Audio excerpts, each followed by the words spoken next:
Get into the energy. Good evening, y'all. This is Thursdays live with Trey and Jay. As you already know, I am Trey. And I'm Jay. Hey. All right, y'all. So if you see me looking down, I'm simply looking at my laptop real quick because we have a beautiful guest who's about to pull up into the space, and I want to make sure I'm capturing all the things. And also, my questions are on my laptop. Shout out to our trusty laptops, y'all. All right. So it is Thursday Lives with Trey and Jay. Shout out to you guys. Thank you so much for joining. As you already know, this is our first live on our YouTube channel. And this ain't the last because we are going to make sure that we are doing all of our lives here on YouTube. So if you've been following us on Instagram, make sure you slide on over to our YouTube channel. Make sure you hit the link in our bio, pull up on us.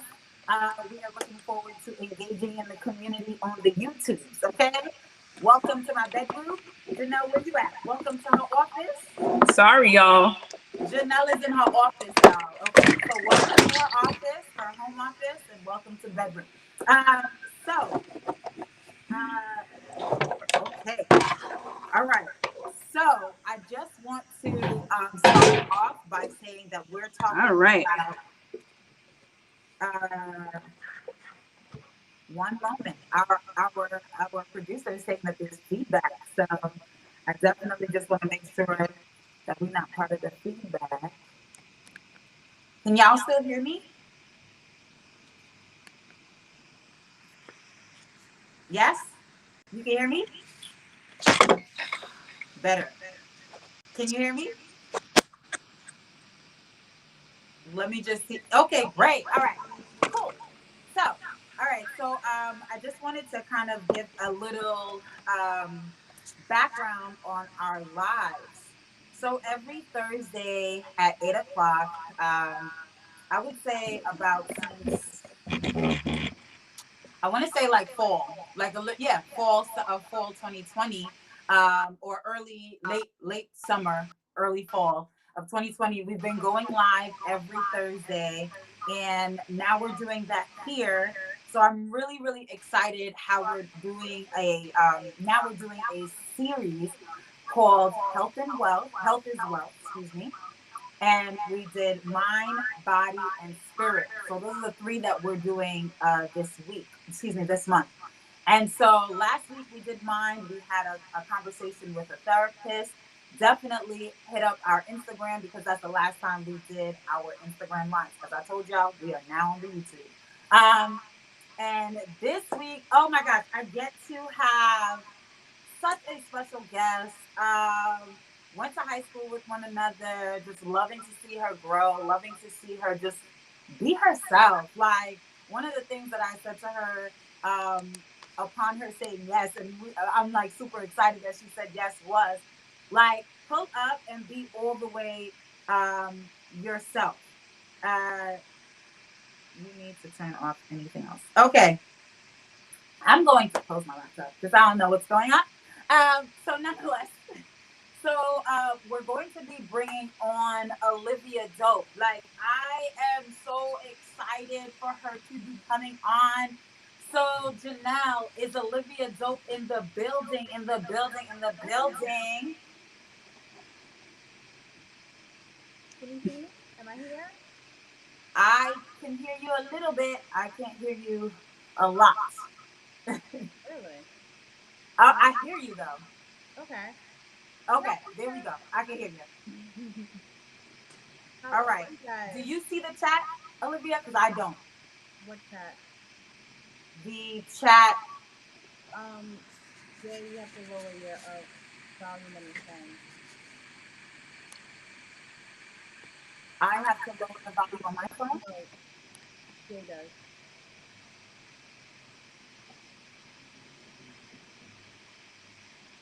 Sorry, y'all. This is our first time doing this, so We're Oh, is learning it Janelle, you have better? to together. It's fine. turn something off because I can hear the feedback. So something just has to be off.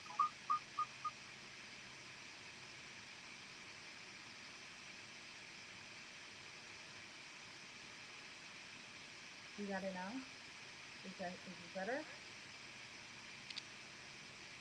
You sound very faint to me. Really? But can you hear me though? Yes, I hear you, Okay. but I hear like a, but I can hear you, and it sounds like an echo. So as long as you and I can hear each other, we get to go. Okay. All right.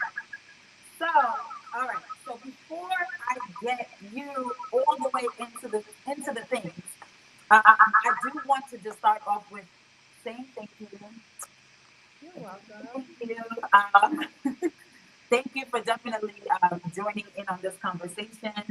This is definitely a conversation that our community, the women in our community, need to hear and need to have. And I'm so grateful that you are the person um, to have that conversation. So I just want to start off with tell us about yourself. Come on. Um, I go by the name of Olivia Joe, DJ, media personality, mom. Um, Mom to your twin because she has your whole yeah, face. yeah, pretty much. Yeah, mom to a twin. That's my twin. It's weird, but yeah, we are literally twins. Actually, we're two of three because my mom is the first, so she's the triplet. So it's a trio. Uh, Yeah. but yeah, mom, friend, uh, and just do it aller in terms of creative. I love the creative arts, especially performing arts. So that's usually where my bag is. That's where I flourish. That's where I thrive. That's where I'm the most inspired is through music. So yeah. All right. So I do want to just kind of start off with a few statistics. So give me a moment just so I can read this. All right. Mhm. So we're talking specifically today around Black women's womb health, right? Uh, so uh, this is an article that I read from Cellmatics, which is a data-driven research health company that develops therapeutics to transform women's health. And so this is specifically around the disparities in healthcare for Black women. So health conditions that disproportionately impact Black women, such as uterine fibroids, receive very little government research funding. Estimates reveal that nearly a quarter of Black women between the ages of 18 to 30 have fibroids, compared with 7% of white women. By age 35, that number increases to 60%. However, NIH annual funding for the condition is 17 million. $17 million compared to $86 million for cystic fibrosis, which impacts far fewer people each year, though the great majority of those impacted are Caucasian.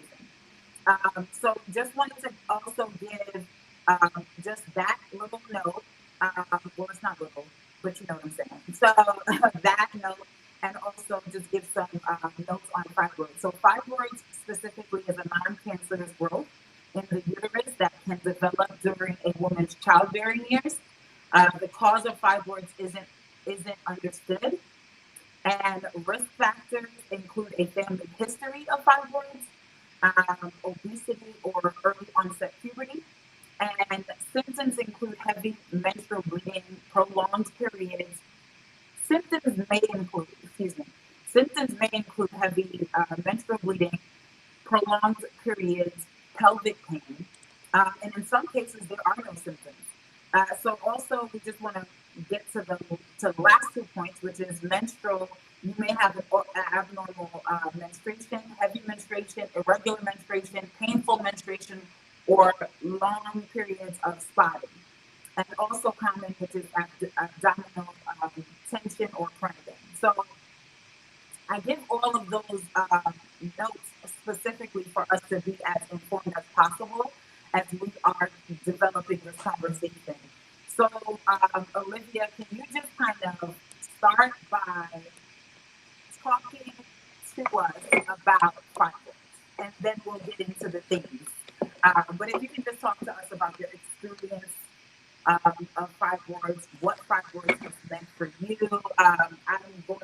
taking notes because some other follow-up questions will be coming from there as well. So you can go ahead. I kind of gave a great gist of everything that I experienced with in terms of fibroids. I was told about, well, this had to be about 13 years ago, before I had my daughter, that I have a few fibroids on my uterus. Um, they're benign and they're nothing really to worry about, but they have to be monitored as she grows in my womb. Um, as I became further along in my pregnancy, they started growing at a very rapid rate because what happens with fibroids is they thrive on hormones. Mm-hmm. They thrive on estrogen. So if you have a lot of estrogen in your body, and some women have just a higher estrogen count than others. I'm one of those women. What happens is, I mean, they feed off of that estrogen and they feed off of food that is estrogen based and dairy and soy, a lot of foods and stuff like that that have, high hormone levels or estrogen levels. They feed off of that. So what happened was, uh, they grew at a rapid rate in my uterus. So imagine you're carrying a child that's growing, and then you have these like cysts pretty much cramping the space. And they're not cysts in terms of like, they're hard to the touch. They're like, I want to say, like, if you were to have a golf ball growing inside of your uterus, they're hard to the touch. So they're hard tumors. So it's not something where you can move it around or anything like that. They're growing and everybody's fighting for the same space, which Mm. makes it painful for your pregnancy or just painful in general. It makes it painful and really uncomfortable. It doesn't usually cause, uh, depending on the size, it doesn't usually cause issues with your pregnancy, but depending on the size, depending on where it is, they can cause you to miscarry. Or if you're Mm. if you're able to carry to full term, you're automatically put in a place of being high risk pregnancy. Like myself, I had to be on bed rest 4 months, the last 4 months of my pregnancy before my daughter was born, because it's high risk and they don't want my cervix to open too soon because, like I said, everybody's fighting for the same space. So that weight goes down. So they're pushing Yeah. on your cervix. So your cervix can open if you're not careful. So yeah, so that's pretty much what was happening. I mean, thank God, full term, healthy Praise baby. the Lord. But the fibroids were still there. I was told Mm. they went, I can I guess back went back to normal size or whatever size they were before, and they weren't anything to be concerned about. Fast How old were you when you were first told? I was 21 going on 22. And when you were first told about the fibroids, how many did you have? I have no idea. They didn't tell me.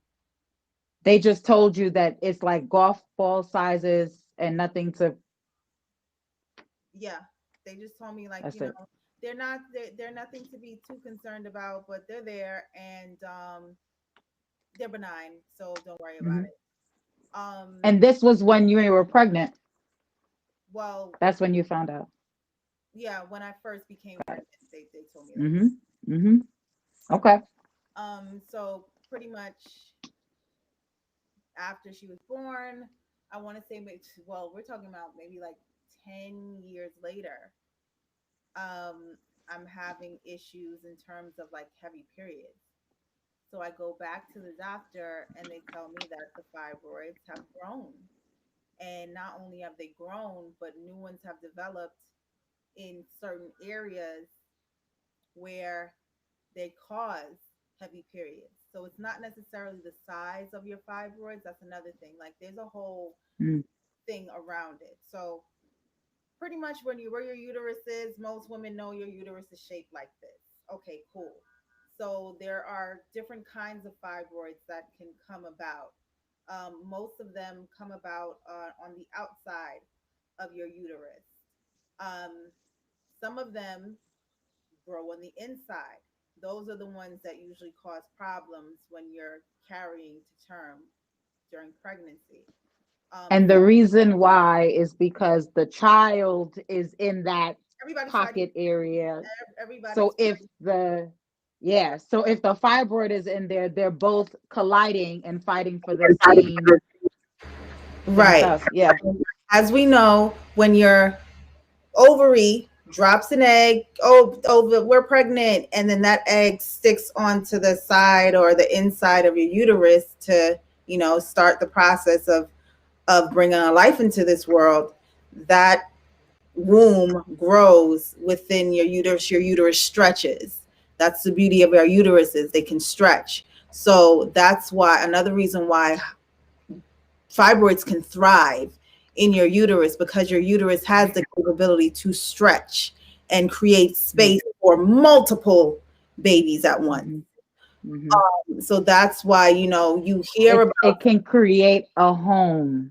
it can create a home. So that's why you can hear Mm-hmm. about a lot of women having fibroids the size of watermelons, having fibroids the size of, various types of fruits, because they can thrive in that home because your uterus can stretch to that size and then go right back down.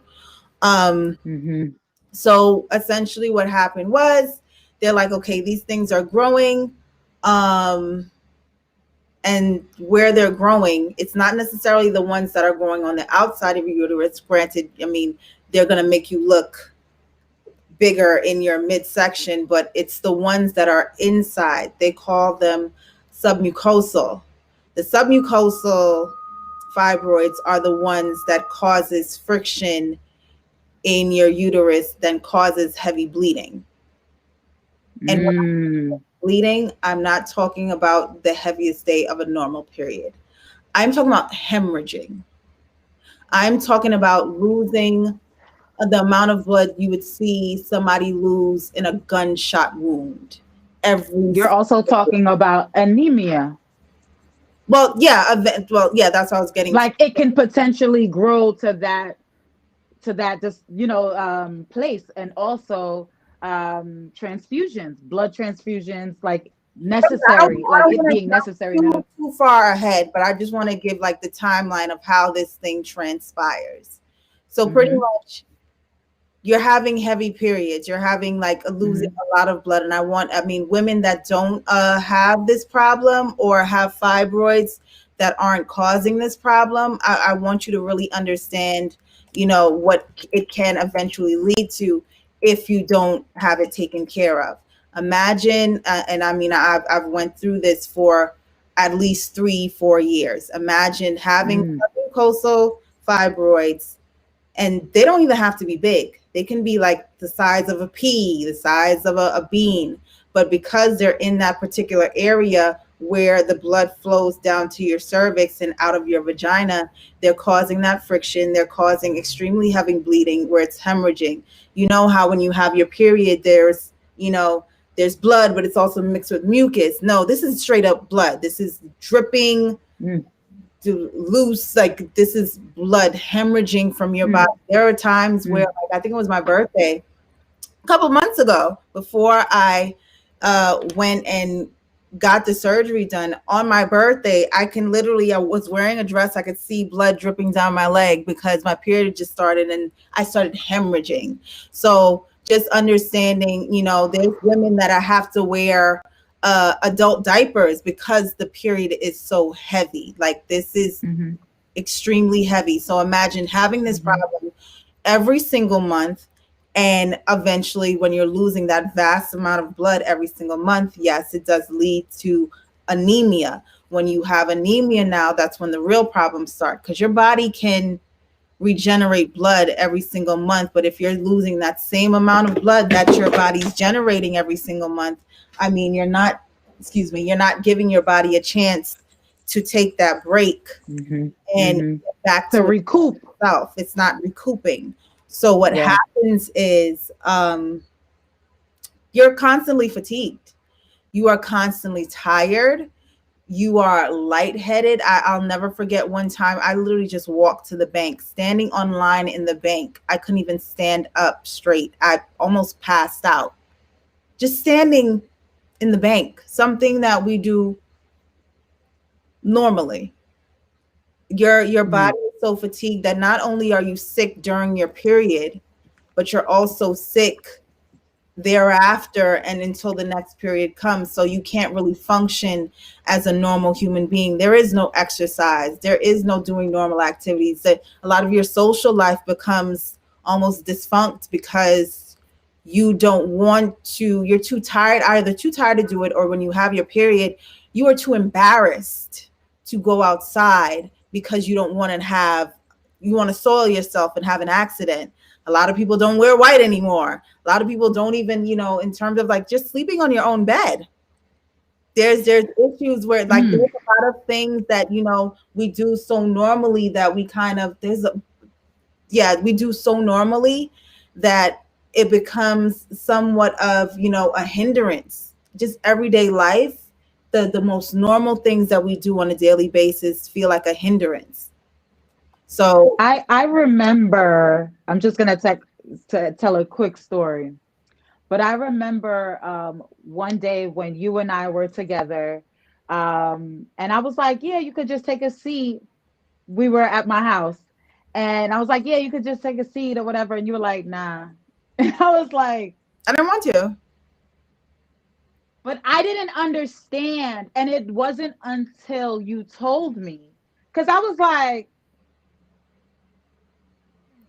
like I'm confused. Like I just, because this is the thing I also want us to highlight is that the people who love you, the people around you who do not know, may very well take the way that the symptoms live through you personally, right? So Yeah. like, oh, you're not coming to my thing. Yes, because I'm hemorrhaging. Or, oh, you don't want to sit on my chair because I'm hemorrhaging. But on the outside, if you don't know that, you're just like, why you don't want to come to my thing? Like you're always there. Or why don't you want to sit on my couch? You're here. Like, let's sit and hang out and talk like we would do normal. But what's the issue? I think I that there comes the part of what the dynamic that happens between you as well as the people who love you. I've lost friends over this.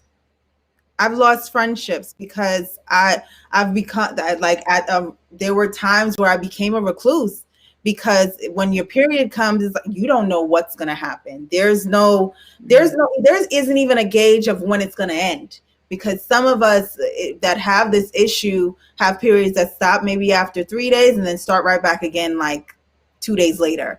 So you don't have a gauge of like when this whole thing is going to be as a normal person. Okay, well, my period starts on Monday, then by Wednesday, Thursday, all right, I'm good. No, like it can last for days. I know some women have had periods for 2 weeks straight. So imagine, you have friends. Of constant heavy bleeding. Yeah, Yeah. I yeah, just want to reiterate that because I think that that's something that we don't understand, yeah, especially if you are talking about fibroids. Fibroids is very different from a typical menstrual cycle. A typical menstrual cycle is 5 to 7 days, right. and that is start to finish, right? Like no more tampon, no more pad, no more panty liner. So at this point, when you're talking about hemorrhaging, and as you mentioned earlier, it was like a like not a bloodshot, a gunshot wound. Yeah, Like the amount of blood of somebody who is bleeding from a gunshot wound. Can you imagine for 2 weeks? that Like, how do you sleep? you're losing. You don't sleep.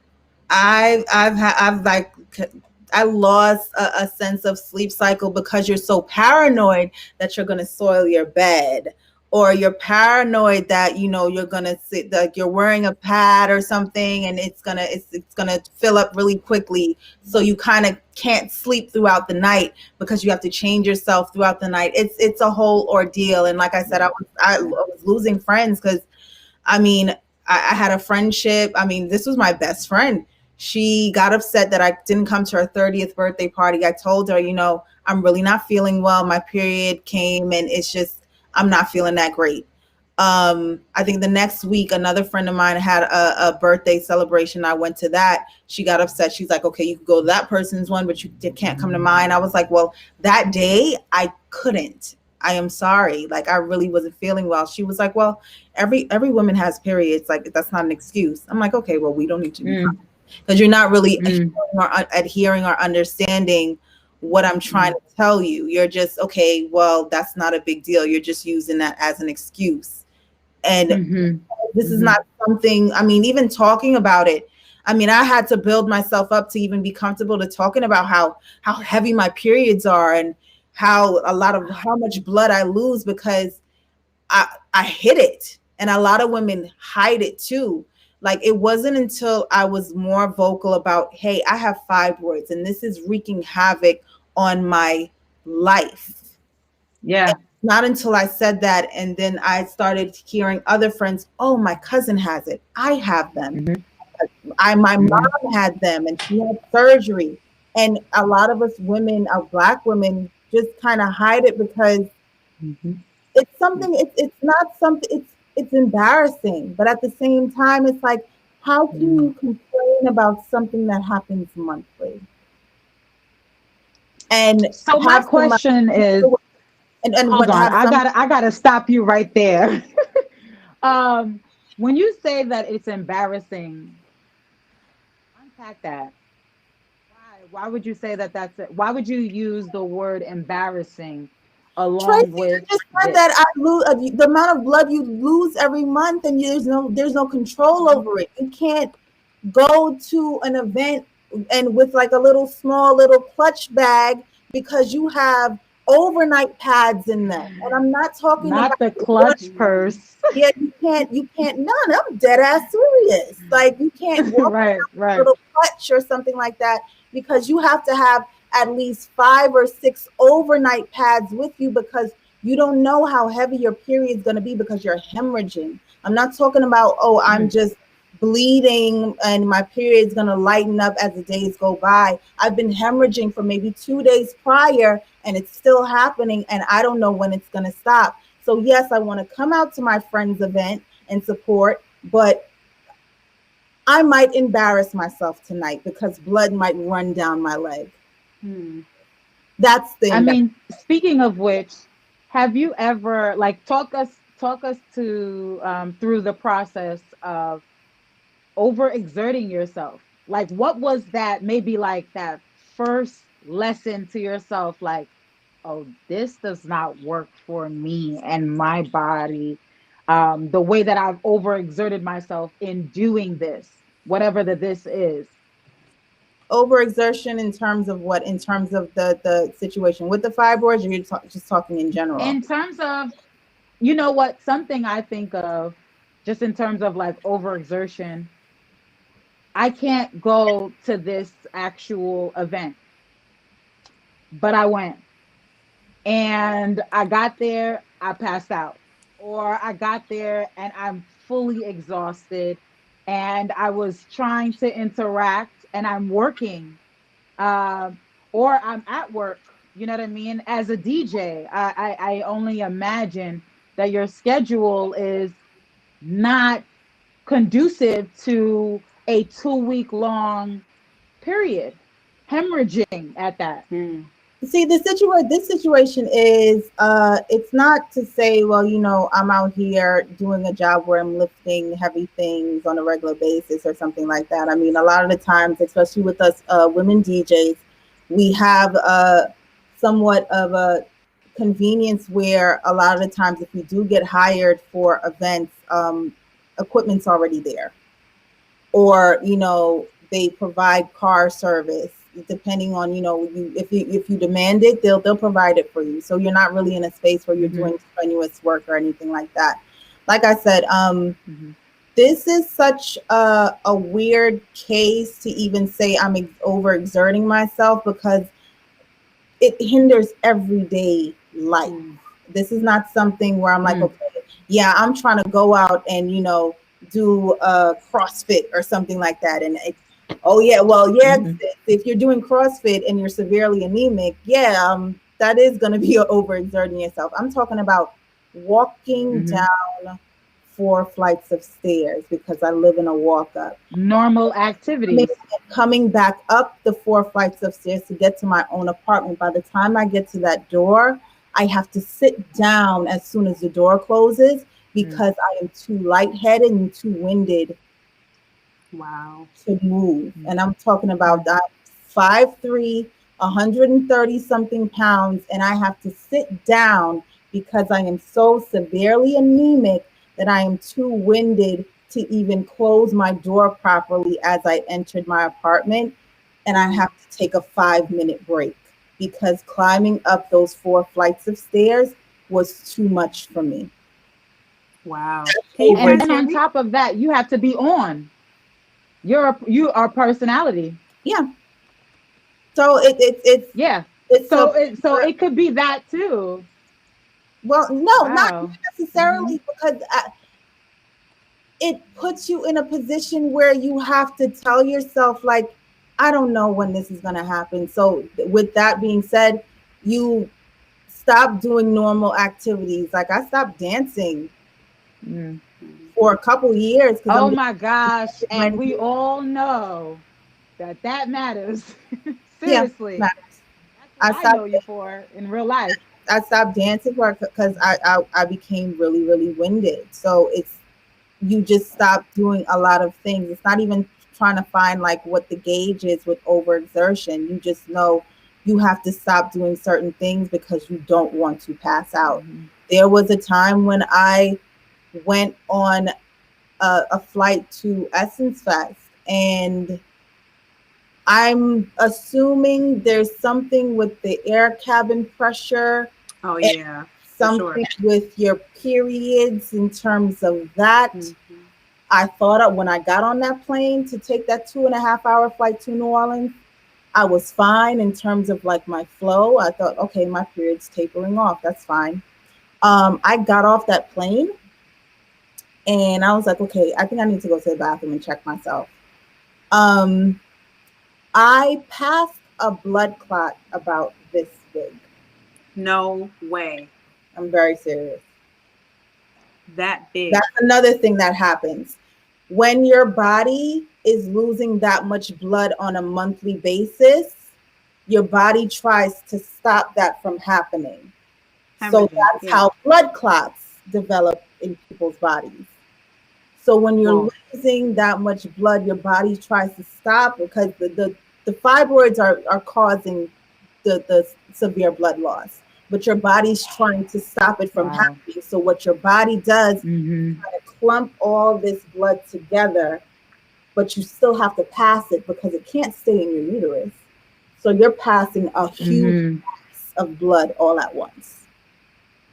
Wow. So imagine trying to wear a pad. Wow. The pad is like, ha, that's nothing. Exactly. You can't.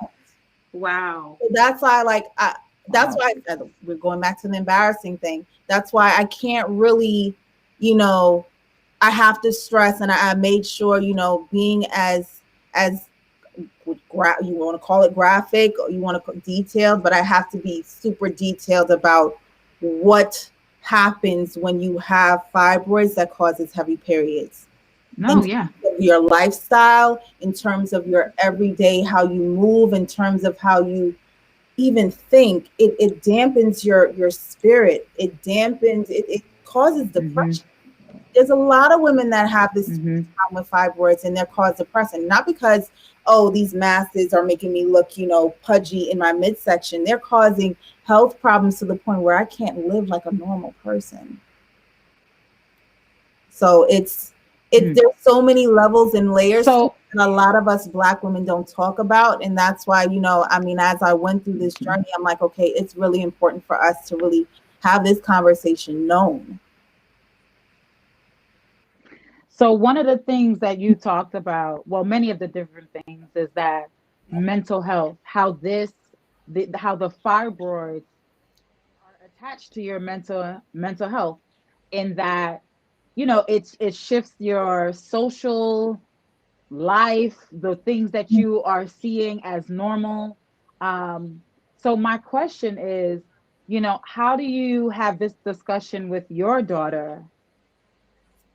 I had the period discussion when she was 8. This is like well before she even had a period. At least 3, 4 years before she even had a period. Had this period discussion Were you because nervous?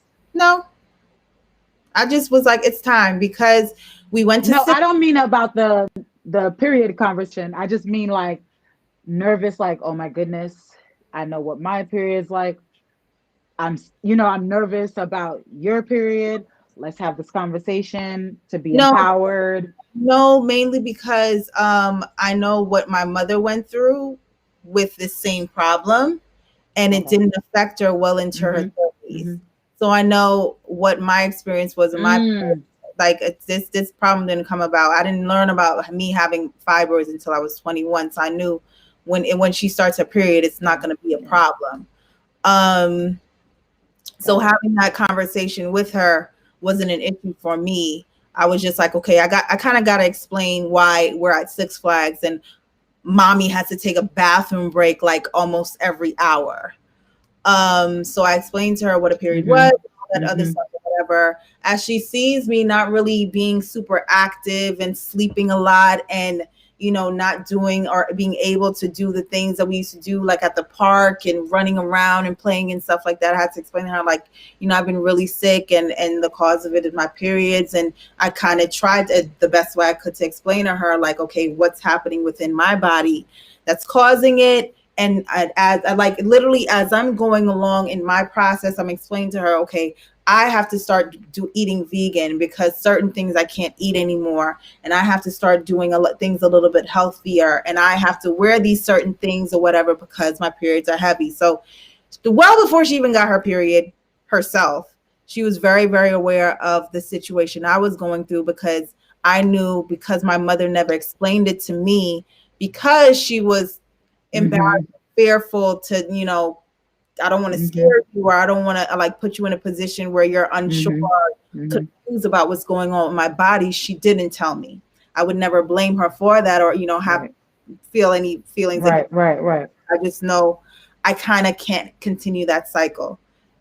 My daughter's going to have to know first Mm-hmm. Mm-hmm. issues like this can happen. So make sure you're taking care of your body from an early age.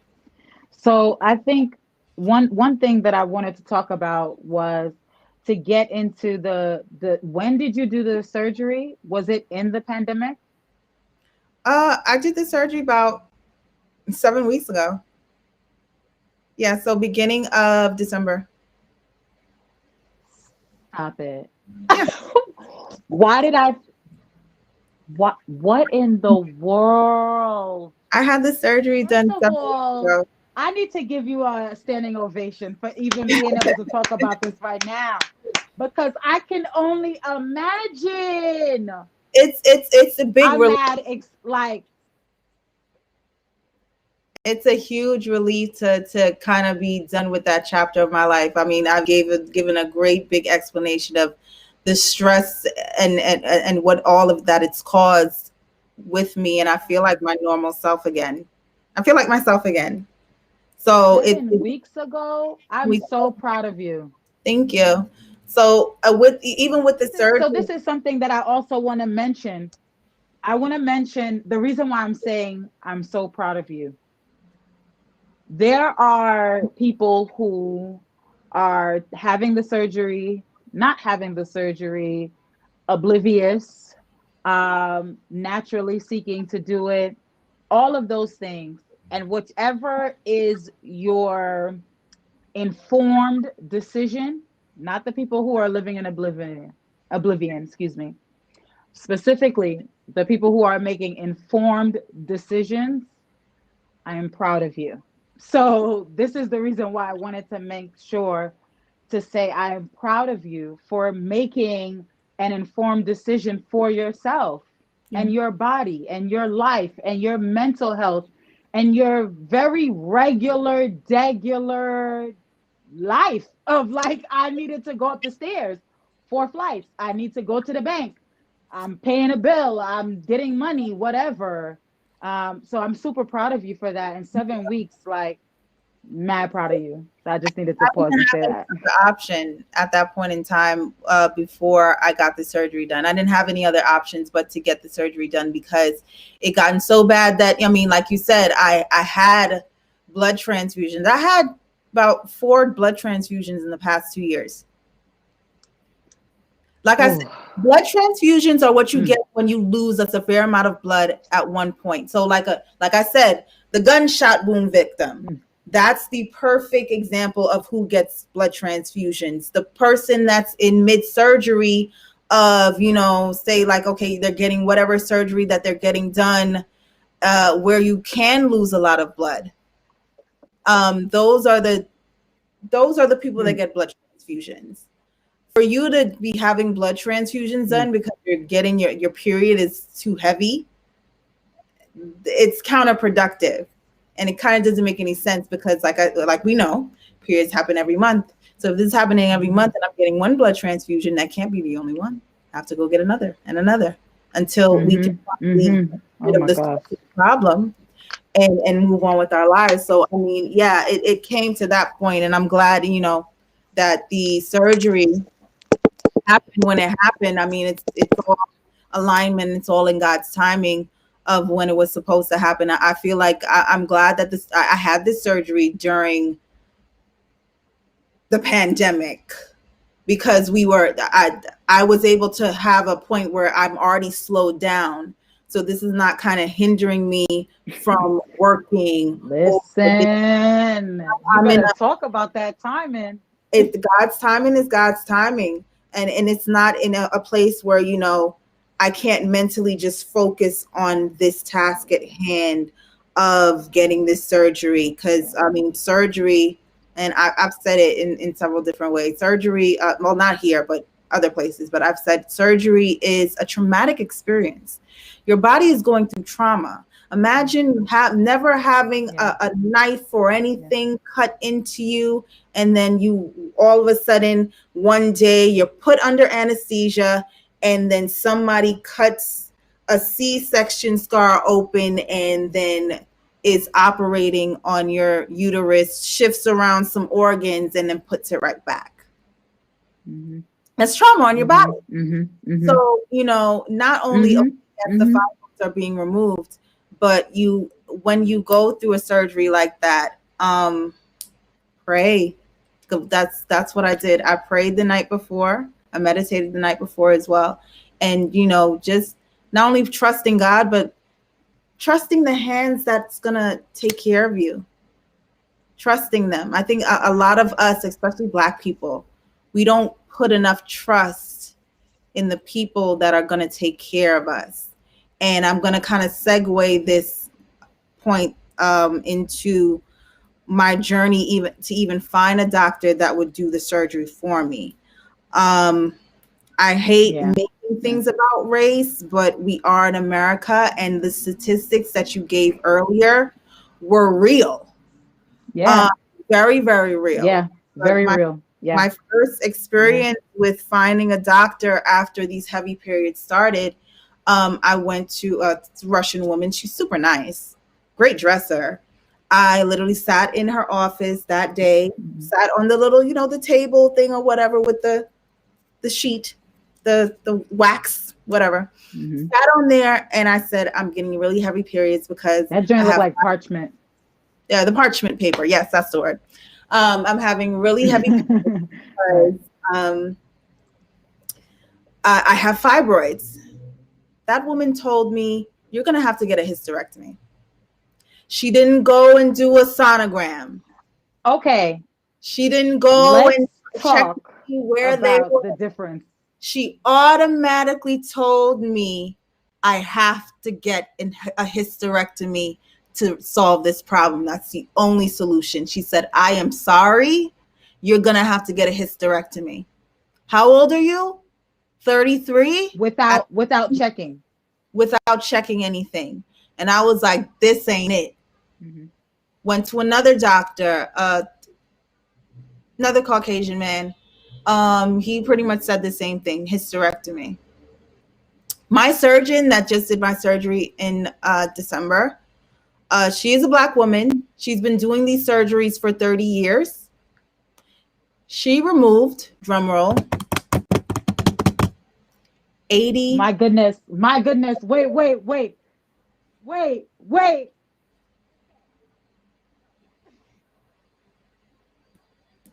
80. 80 fibroids were removed. Yeah, I can't hear you. Can you hear me? Yes, I can now. Perfect. 80. Yes. 80. 80. We're not talking 1 8, 18, 8.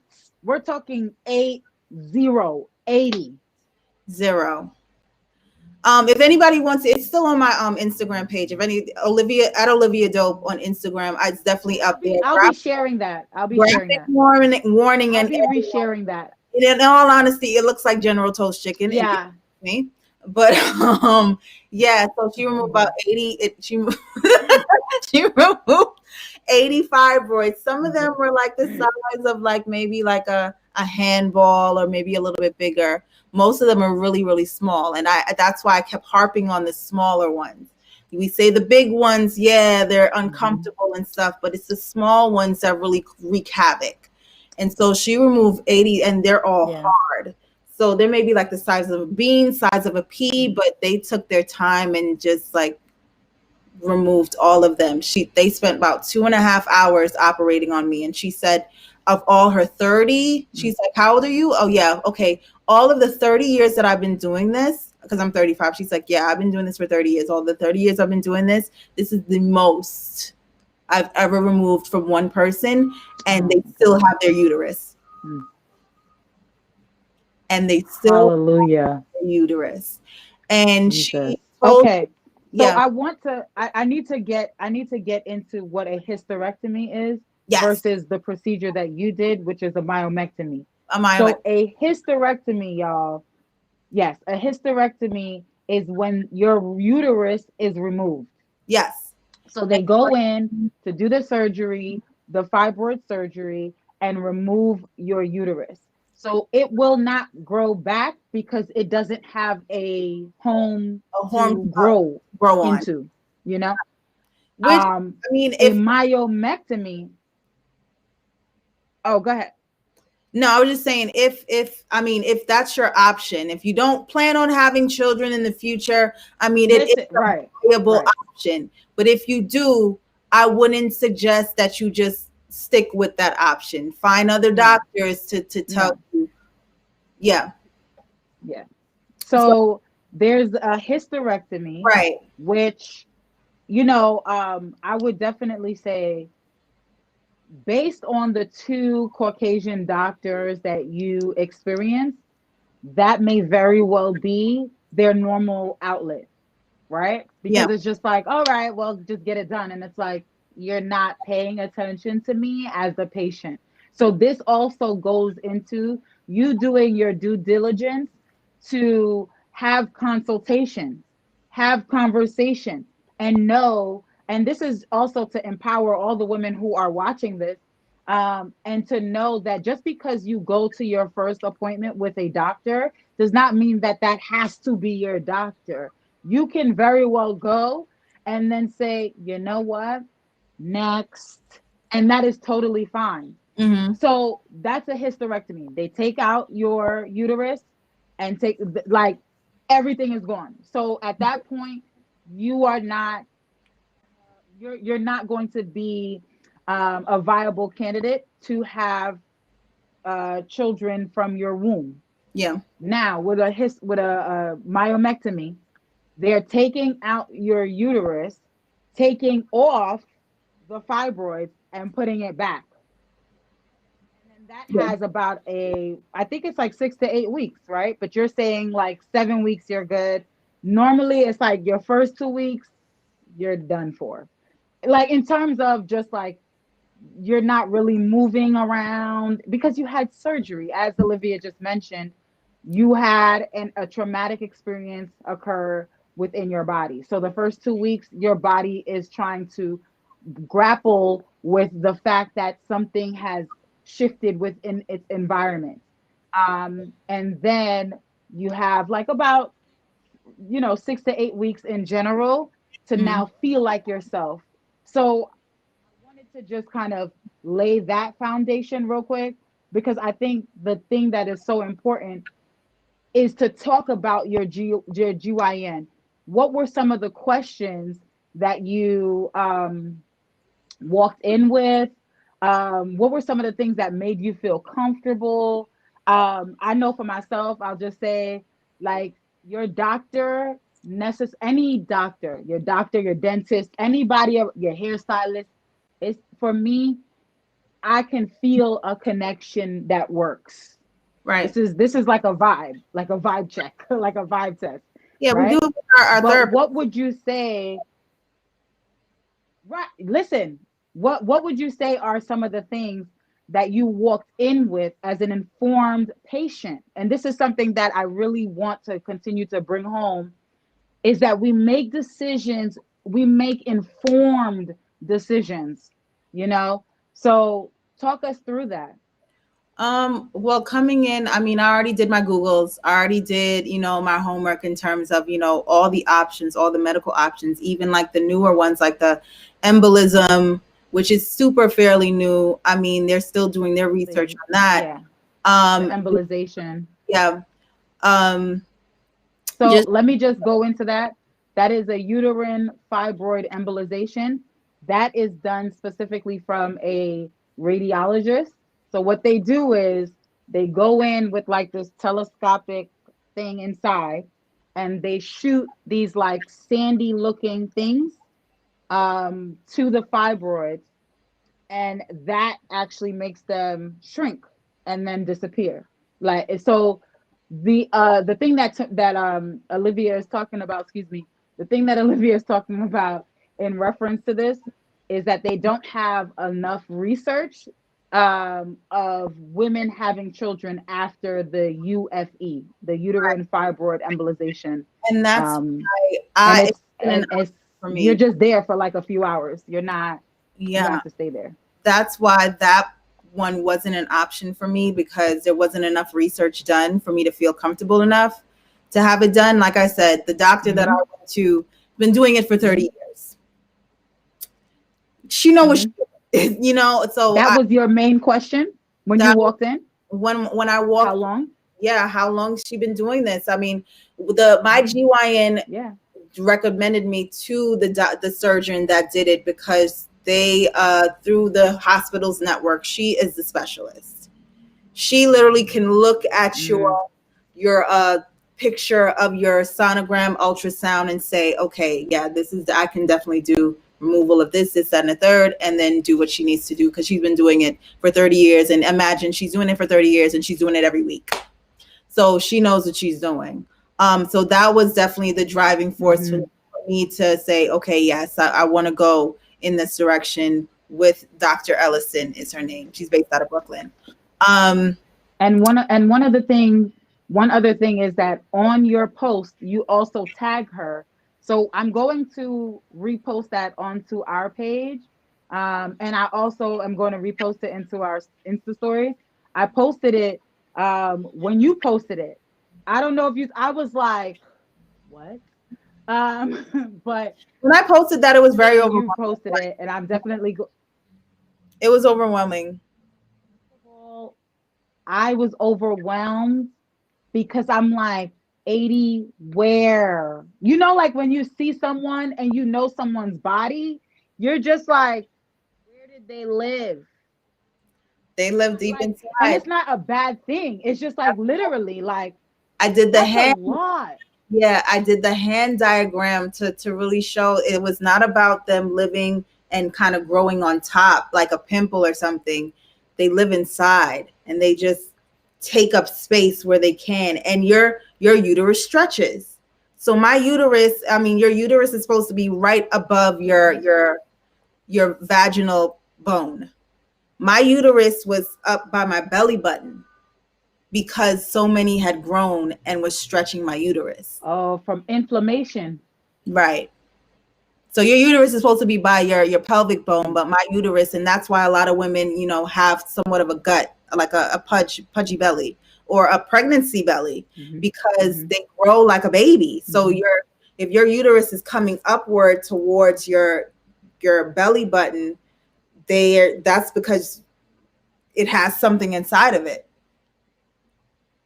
So yeah. So now at this point, the reason why I'm saying that, I'm going to make sure to share this just in general, but Olivia also made sure to tag her doctor. And so I thank you for being as transparent as that, in order for other women to be able to be supported by this specialist. And that is the thing that you also want to be clear about, is this person is a specialist. They are a specialist in their field. They're expert in their field. They are doing this over and over again, which is something that you spoke about, just trusting that you do this so often and you know what you're doing, and I am okay with trusting this process. Yeah. So yeah, that is amazing. So I wanted to highlight something that you said, which was so good. The differences between having a black woman or a black man, a black woman or a white man, white woman, as you were referring to, not to make this a whole, make it uncomfortable, but but truly talk about what it's like as a patient walking in that space.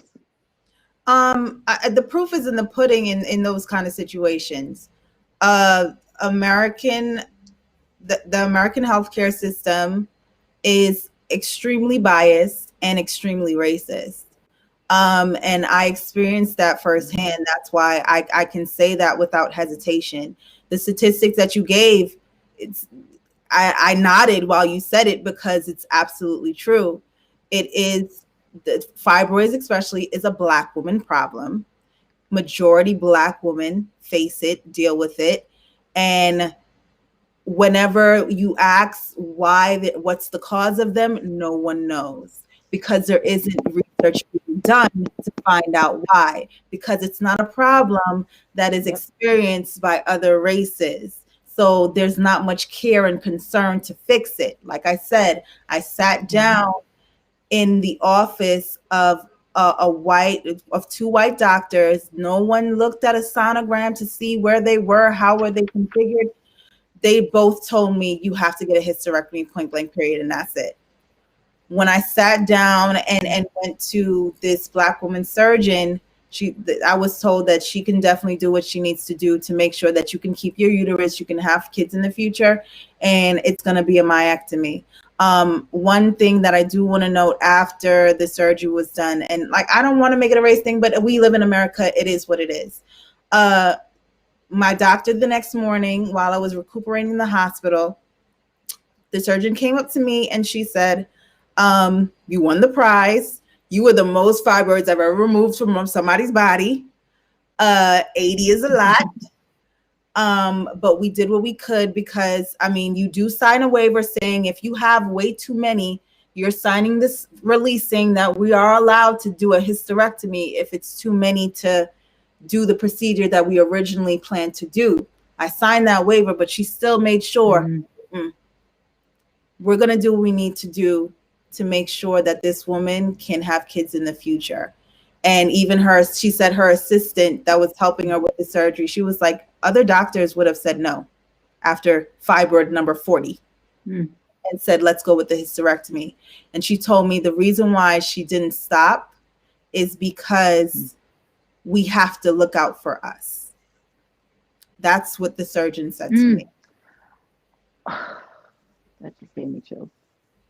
we have to look out for us. I don't know about y'all, but I'm like, I don't know about y'all, all the people in the comments, though I can't see. It's But very real. And I mean, wow. I'm a part of a podcast. It's called See the Thing Is. I do talk in past episodes, the first couple episodes, I do talk about my experience with leading up to the surgery, and just talking about, what it was to even deal with the healthcare system and how biased it was. And even with, dealing with the surgeon that I did go with, I couldn't get the surgery done until the check cleared.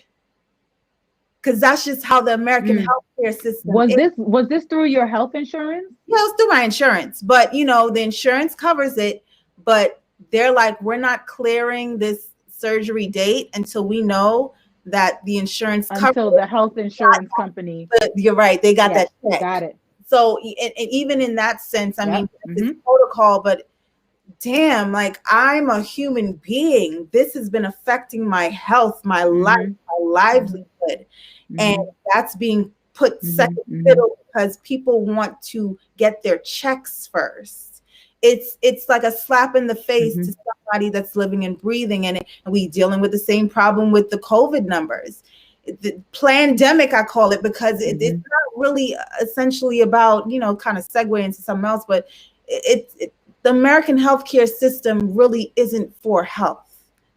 So that's why it's really important for us as human beings living in this country, especially on a day-to-day basis, to take care of yourself, take care of your body, take care of your mind. This fibroids thing, it's stress related. If any Black woman is dealing with fibroids, please understand, and I have my own theories, we have generational trauma within our wombs as Black women who came to this country as slaves, who came on boats and ships from Africa to different countries, not just here, but in the Caribbean too, as slaves. And a lot of trauma has happened within our sexual organs. I don't want to go into detail, but our ancestors went through a lot of trauma. And that trauma and that stress of being fearful of being taken advantage of or having to board children without our consent, things build up. And then we pass them along generation to generation. So when fear and stress and anxiety builds up, they manifest into different things. When you're stressed out, you have a headache. Sometimes you get stressed out and it manifests into fibroids. So I want Black women to understand that, taking care of your mind is just as important as taking care of your body, because your mind is the epicenter. So if your mind is all over the place, your body's going to be all over the place because it's sending those signals. So it's important for us to really take care of ourselves 100% as a whole.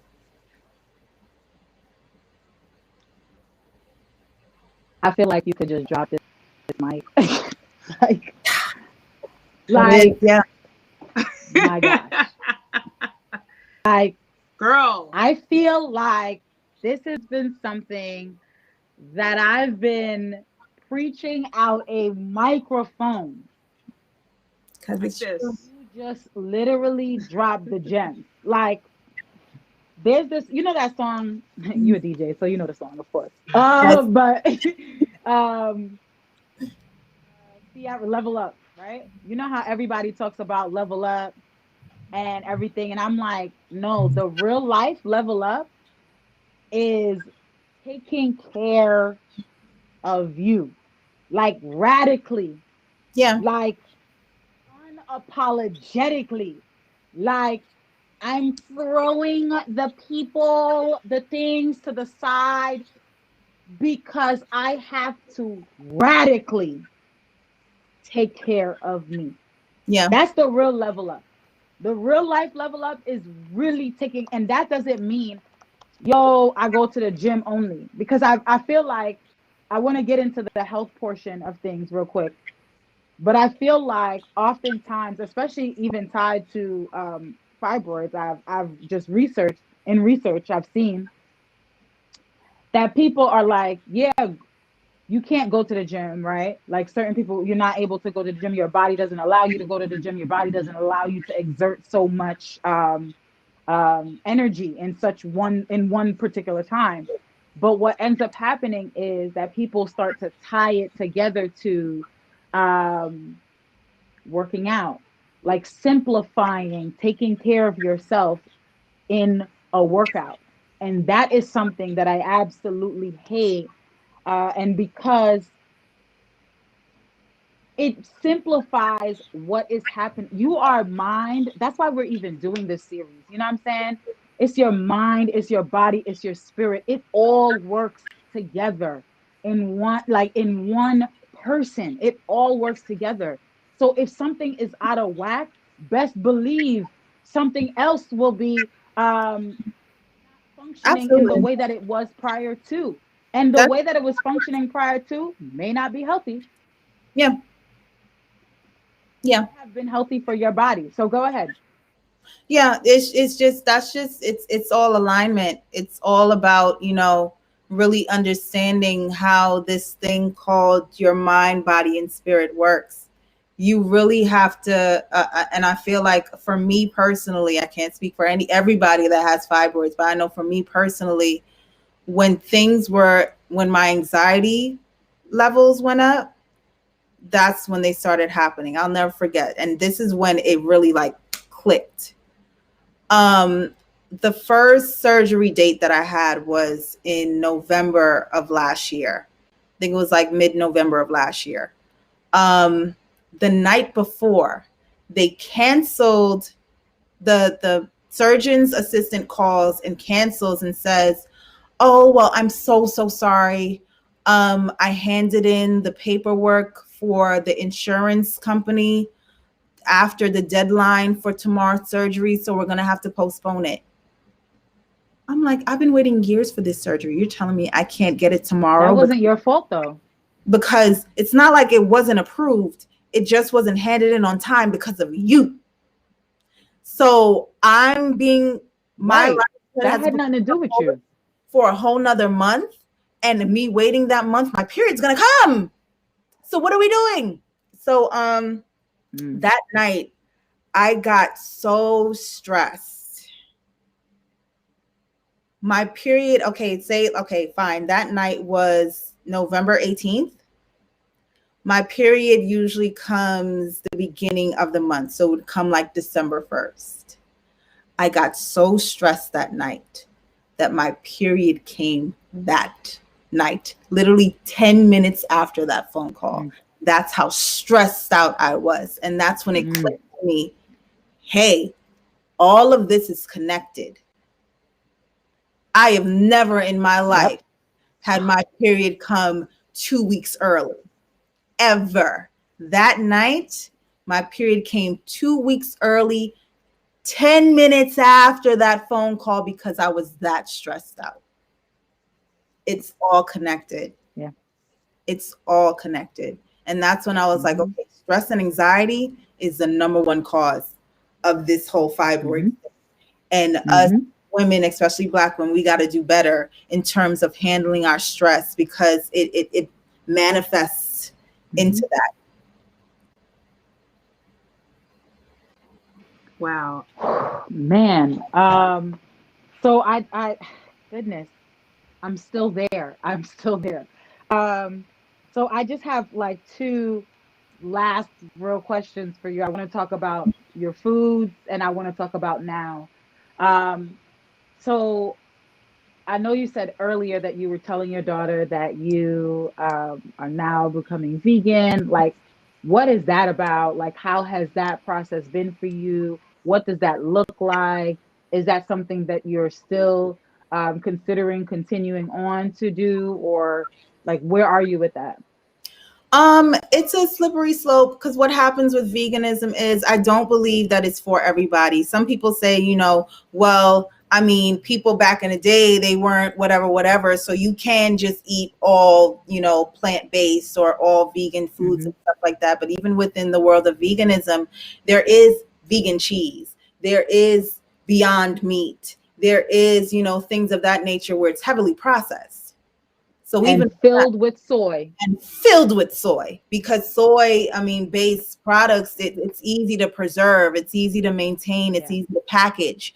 So and also soy is an inflammatory, And if you look at fibroids, apart from what you said, which is 1,000% correct, when you were talking about it being tied to anxiety, it also being tied to the trauma that we've experienced generationally, the silence that we've experienced generationally within womb health, in general. But also it's an inflammatory. So Mhm. soy products are not products that you are to be consuming in a heavy manner, especially what happens. That's normally what happens when people are trying to transition into um, veganism, um, without knowing, Yes. because they'll eat that thinking, oh, it tastes like chicken, oh, it tastes like meat, oh, it tastes, but there's like, really look at that. Yeah. So a lot of people who enter into the veganism world, I mean, if it's okay for you to do that, but somebody who has fibroids, it's absolutely not okay. You really have to be mindful of, what you do if you're going to venture into veganism, about going the easy route of finding these meat substitutes that are heavily based in Yeah. soy. Yeah. What I started doing was doing plant-based. Yeah. Way before even maybe like a year before I went and got the surgery. So this is like maybe in 2019. Yeah, 2019. I started doing plant-based. I mean, not on some every single day on point with it, but just, okay, couple weeks here of just meals at home, plant-based. All Yeah. right, fine. You were folding it into your life. Yeah, just really slowly but surely implementing it. And then when I go out, I mean, it's a little harder to find plant-based restaurants and food. So, okay, that's your cheat day, but really be mindful also of the soy-based products too. So just finding that balance. I wouldn't say, because I've even tried raw veganism this past couple of days. I started on Sunday. Sunday I started. I was like, okay, I'm gonna do a challenge. I ain't got nothing else to do. I'm fresh out of surgery, and now I'm out of the surgery recovery point. So let me try this raw veganism. I am hungry. Um, no. Like, listen, like, honestly, I just feel like that, but this is the beauty of it. You try and see what works for you, because not everything Yep. works for everybody. Sometimes people who have the keto diet shed pounds like crazy. Some people it don't work at all. Some people try veganism, it don't work at all. Some people eat meat and are sick. Like, everything's not for everybody, but it's up to you to, like, just know your body and really figure out what works for you. So So you see, what you're talking about is mhm, specifically called bio individuality. right, So every body, like the biology of every body, does not look the same and does not move the same, right? So there is no one particular way of eating that is going to work for every single person, the person next to you, right? exactly. But one thing I think you made sure to mention, that I have to get back to in circling to this, is the fact that it is not only what you eat. Oh, it is not only what you eat. You are a life. You know what I'm saying? Like, we are human bodies. The only thing that makes us move is food. No, that's not true. It is the relationships that we have, the Mhm. way that we, exert our energy, maybe the relationships that we are not engaging in, the unforgiveness that is ruling our lives, the lack of boundaries we experience, like all of those things compounded matter. Yeah, So if we are going to only focus on the body, we're doing a disservice to our body, because right. something that you also mentioned, you are talking about an acknowledgement of your body, a Yeah, listening to your body, a paying attention to your body. What is my body saying to me when I walk into this space? What is my body saying to me when I eat this meal? What is my body saying to me when this person calls my phone? yeah. I What mean, is my body saying? and I've noticed, okay, certain, like, and I not taking it personal, but I mean, it is what it is. When you co-parent, there are certain, situations where you don't agree. You don't agree, don't see eye to eye. And I noticed that in certain situations where I was arguing in my co-parent situation, where that was causing stress. I'd literally feel cramping in my stomach and stuff like that. So you really got to be mindful of what you give your energy to. I mean, a lot of times, especially as us co-parents, the things that we argue about are so frivolous. So I had to say to myself, like, okay, is this even worth the discussion, or is this worth, fighting and combating back and forth? We're both here for the same cause.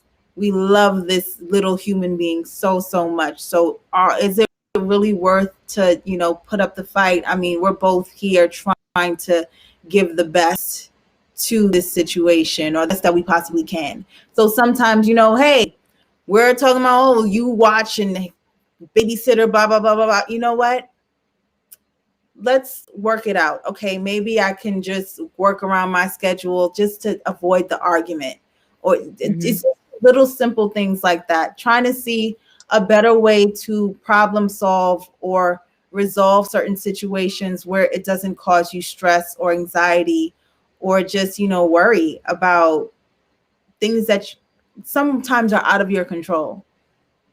So I wonder, as just like a highlight, like a silver lining, and I know it might be a bit of a reach, but I wonder if you would say that what would you say about your fibroids?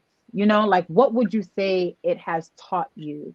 And the reason why I'm saying that is because it sounds to me that it has caused you to be more communicative.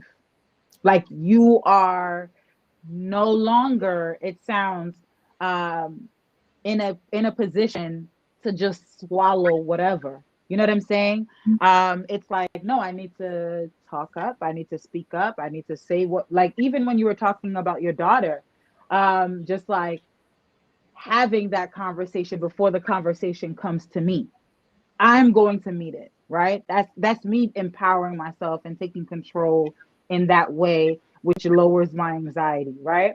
Or even the challenges between co-parenting, like, okay, I want to talk about this, but I don't want to talk about this. And I know that, not that I don't want to talk about this, but I don't want this conversation to be larger in scope and sequence than it could be. So let me focus here.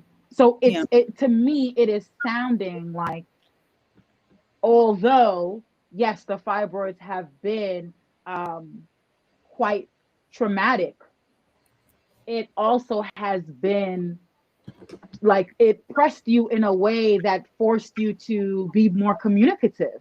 Yeah. Would you agree, or what would you say? Like, what would you say about your fibroids?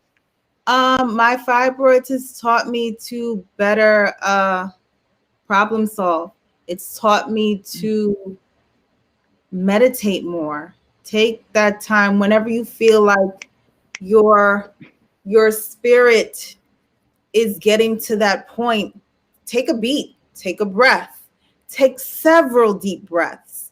And I that's another thing I feel us human beings don't do. Like, you ever took a deep breath? Like when perfect example. When we sigh, when something is like frustrating or we're stressed out, that sigh is a sigh of relief, because we don't take enough time to just yeah, like maybe like, and that causes you to sit up, right, and then it's like it's all your lungs, because if you think about it, as we go throughout the day, we're taking very short breaths all the time. I don't know. So one thing that I've started to do is meditation. I pray. I love Jesus. I also meditate. I also do breathe work, like breath work. Love that. Like that legitimately opens up your passages, and walking.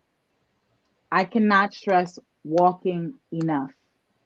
And it's just that, like, just getting outside your element, just being in the world, like just outside. Sometimes you start to feel claustrophobic in a sense. So I love that you said that it has, like, I love what you're saying about that, Yeah.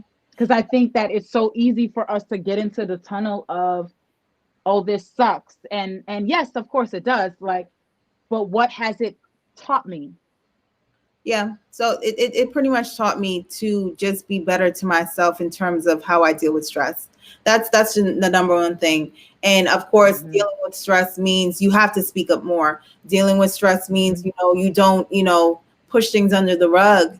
You have to really work on problem solving and, confrontation. It's not always easy to deal with confrontation for somebody like me who is a Libra and just not confrontational. Just better dealing with that. Or even, when you have to be in situations where you have to confront things that really got under your skin, like I am mad. Yeah. um Yeah. Let me take a beat. Mm-hmm. I literally had to do that Mm-hmm. today. There was something that really got me upset, and I had to take a beat before I contacted whoever person and say, what you did was offensive. I understand, blah, blah, blah, blah, so on and so forth and stuff like that. But can we please in the future have better open communication so we Mm-hmm. don't have these problems or issues again? Like just finding ways to deal with certain situations where, we end up subtweeting on social media. Even that's energy, that's negative energy that you're building up inside. and Mm-hmm. and Mm-hmm. to be Mm-hmm. careful, when we get mad, we get enraged and it feels hot. So imagine you're feeling hot and feeling that hot energy inside of your body but not releasing it because you're using Mm-hmm. your Twitter fingers instead of your actual mouth to let it out. The same way we open Yeah. up a door or window when we sage, we want that negative energy to leave. It's the same thing. You're building up this negative energy, but there's nowhere for it to go. So it's manifesting in your headaches. It's manifesting in your fibroids. Yep. It's manifesting in your Yep. heart issues. It's manifesting Yep. in just, stomach aches where you have to go. You have so much anxiety that you got to go use the bathroom all of a sudden and you didn't even eat. Oh my gosh, that's a real thing. So often. That's a real thing, yo. I'll never forget. I used to have anxiety about going to school. Like when we went to high school, I used to have social anxiety where every time when we rode the B-44 and it would pull up to Avenue X, I would get a stomach ache every single morning. And then my aunt's like, you have anxiety? Of course, me at 15, 16, I don't know what that means or why she's Yeah. relating the. Yeah. Yeah. But in hindsight, that was probably the start of the makings of my fibroids because I didn't know how to deal with my stress. Mm.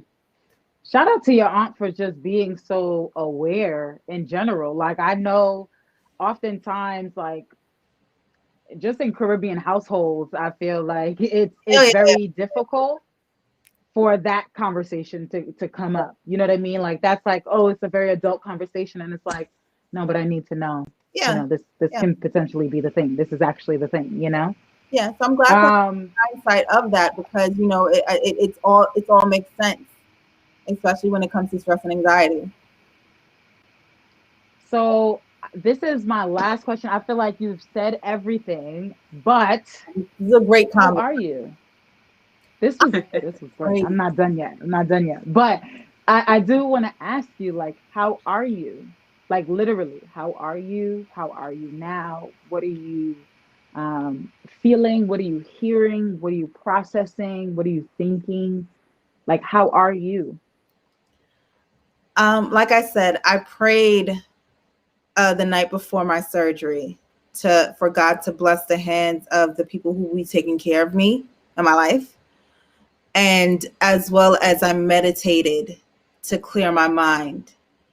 And I mean, I feel like that night before the surgery did wonders because I went into that surgery and right after I felt renewed, not because, okay, I feel like, okay, the work is Mm, over, but because I knew exactly what I had to do from that point.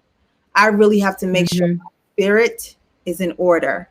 I was on my phone watching funny videos, contacting and making jokes, because it's so important. I feel like, and I want to say this to people who are considering surgery, just in general, make sure that post surgery you are in the best of spirits, and you are doing things and watching things and absorbing things that to keep your spirits high, because that's gonna speed up your healing process.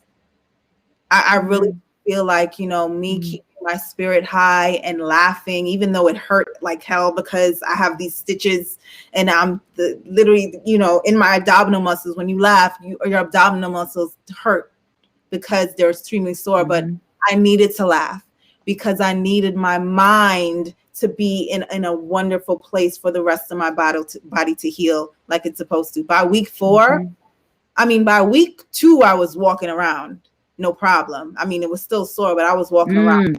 4, I was dancing around the house. By week 6, I was back working out, crunches. I wouldn't say this is for everybody. You said crunches? Yes. Woo, come on, Jesus, be a healer. Okay. Jacks, crunches, like sets. Yeah.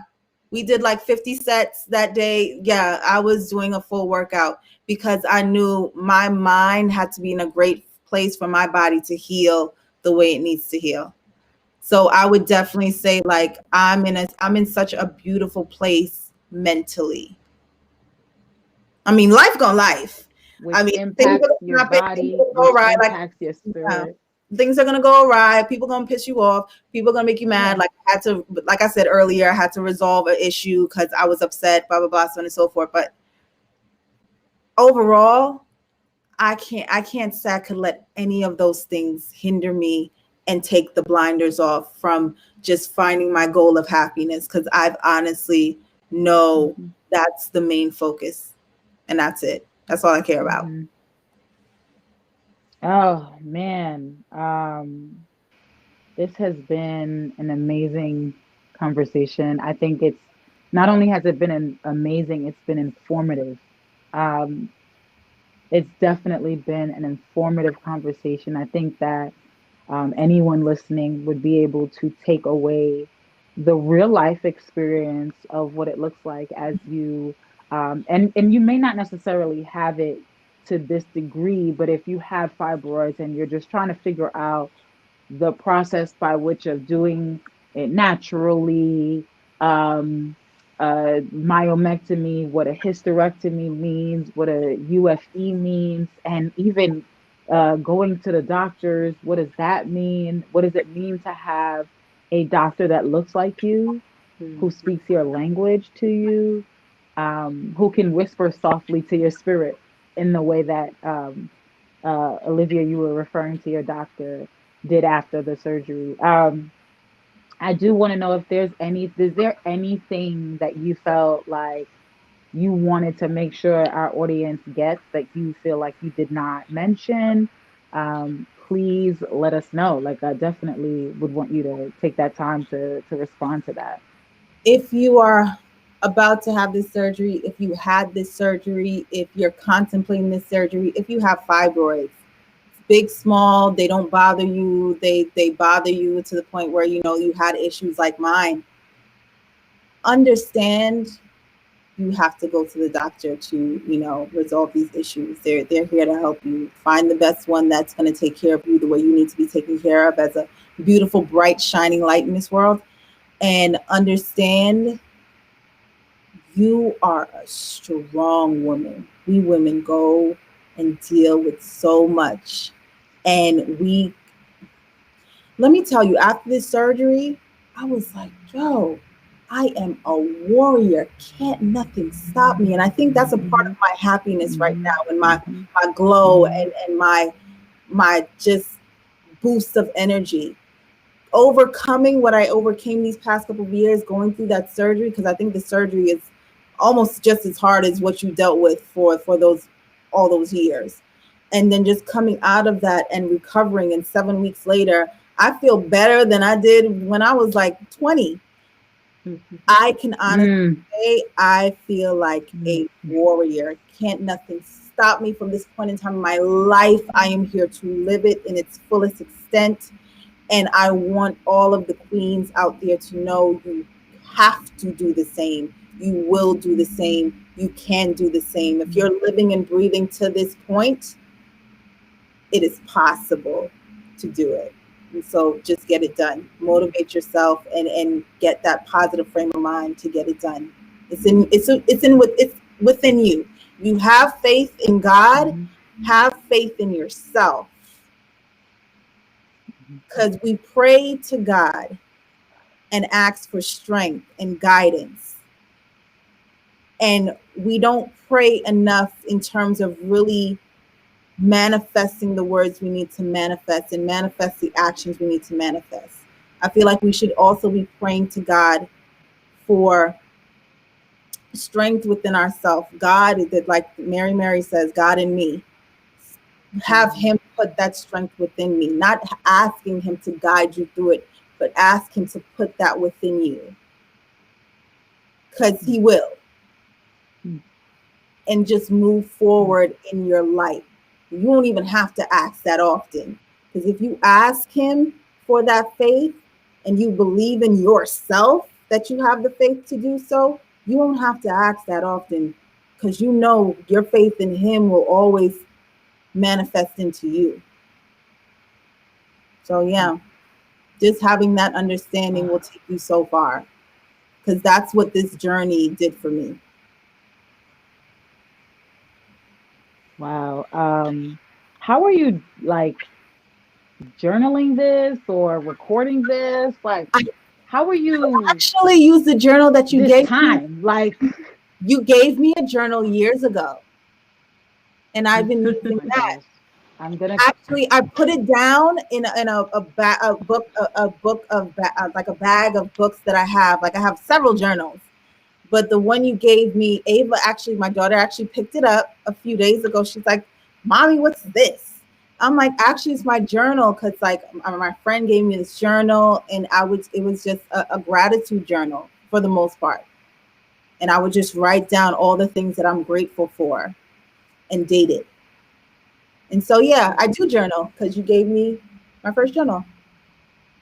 I'm done, y'all. The mic is done. Drop the mic. Janelle, you could hold us down. I just That is so Tracy beautiful. gave me this journal years years ago. She's a journal giver. That's Yeah, what she does. I just want yeah. to say thank you. Thank you for this conversation. Thank you for being on with us.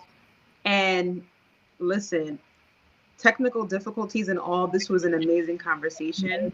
I'm so And I glad. know I looked creepy coming in and out, like, who's this chick? I'm Janelle.